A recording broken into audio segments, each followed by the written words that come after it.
Hello, my friends. I just wanted to give you a little heads up in terms of what you would need to do in order to finish this lab. These would be the types of things that I would tell you before you got started, assuming that we were here in class.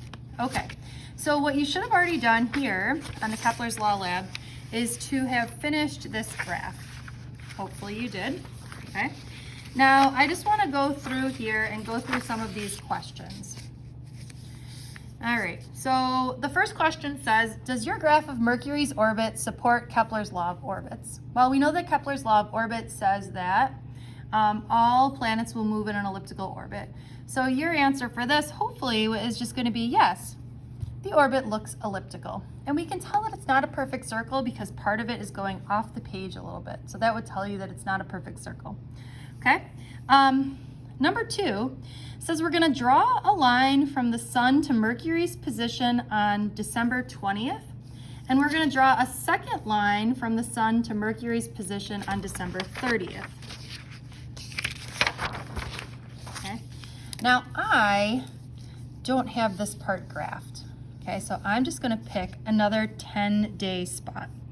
Okay, so for me, what this is asking us to do, pretend like you're doing this perfectly.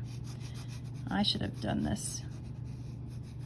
Okay, so this is mine would be from 10-1 to 10-11, okay? And it wants you to find the area of this guy here. Okay, and again, you're gonna do this perfectly. Okay. The two lines in Mercury's orbit describe the area swept by an imaginary line between Mercury and the sun during the 10-day time interval. So again, we're testing out Kepler's law of areas. We're going to shade this area. Over a small portion, this can be approximated by the following, saying that the area is equal to the change in degrees, or the angle swept divided by 360, times pi r squared, where r is the average radius. Okay? And we're going to determine the angle by finding the difference in degrees, and we're going to measure the radius at the midway point and calculate the area.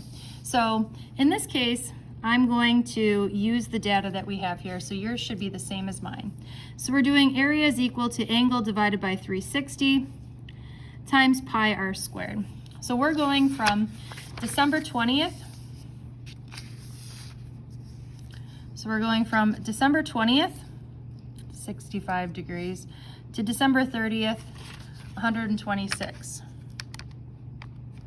So I would say 126 divided by, or excuse me, subtracted by 65, or I would say the angle that we're looking for here is 61.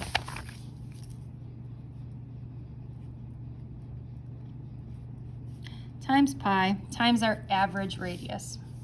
Well, you could measure, or, I mean, we could say, hey, look, we've got the radius, right?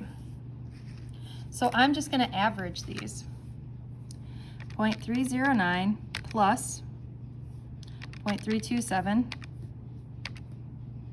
divided by 2. Or I'm going to get my average to be 0.318.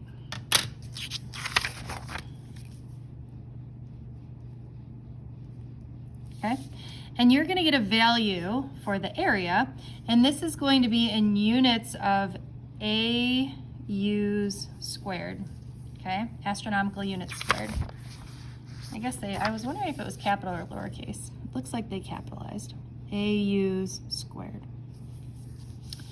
Then what you're going to do is you're going to select 2 additional 10-day periods of time, and you're going to calculate the areas in astronomical units for each of these 10-day periods. Okay, so you're going to do the area for another shaded section, and you're going to do the area for another shaded section. Then we're going to find the average of all of these, and we're going to calculate the relative percent error. Okay, so to find the average, we're just going to add these 3 up and divide by 3. And we're going to calculate our average percent error from here, okay? Let's see, how would we calculate the percent error when we don't know what the actual is? Oh, we're gonna calculate the relative error between each one and the average. So you should actually have, I should read clearly here. You're gonna calculate the percent error, so you'll have 3% errors. So from number 1, you'll do whatever you got as your value from number 1 minus the average over number 1, and you'll do the same thing for number 2, whatever you got for number 2 minus the average over number 2 times 100. So you're going to get 3% errors. Okay, hopefully that makes sense. And then you're answering, does Kepler's law of areas apply to your graph? And hopefully you will say yes, they all have a very small percent error. All right, on this very last page, there's a lot of writing here. Okay, this you totally don't need. Okay, this, there's a lot of blah, blah, blah, blah, blah, blah, blah. But what this is really doing is we're going to apply Kepler's third law to find the period of Mercury. Okay, so we're going to apply Kepler's third law. Now, which one of those laws do you want to apply? Well, it gives us some information between Earth and Mercury, so we can use t squared over r cubed equals t squared over r cubed. And this would be for Earth, and this would be for Mercury. Okay, so what is the period of Earth? Well, it's telling us that the period of Earth is this.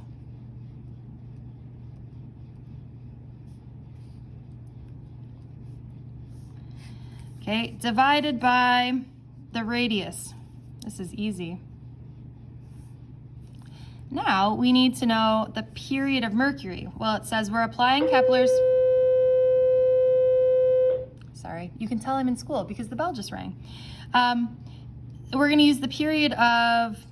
I lost my train of thought here. We're going to apply Kepler's third law to find the period of Mercury. So this is our question mark.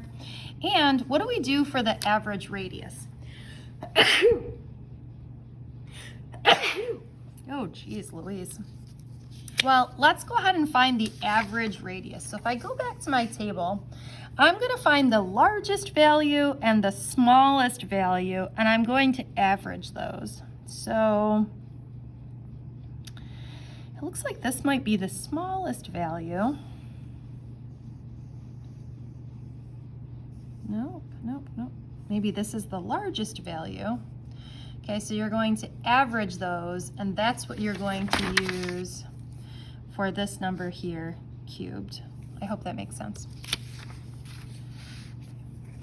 And then again, what you're going to do is you're going to count the number of days required for Mercury to complete one orbit around the sun. Okay, please make sure that you note that some of the points on there overlap. Okay, is there a difference in these two values? Calculate the relative distance, the relative difference between these values, and is your graph consistent with Kepler's law of periods? Okay, so what this is basically doing is here you're going to count the number of days. So you should have a value for the period from this problem, a value of the period from this problem, and we're going to find our percent error. And again, hopefully you're saying, are the results from your graph consistent with Kepler's third law of periods? You should be saying yes, because these two numbers are close. All right, friends, I hope that helped. Bye-bye.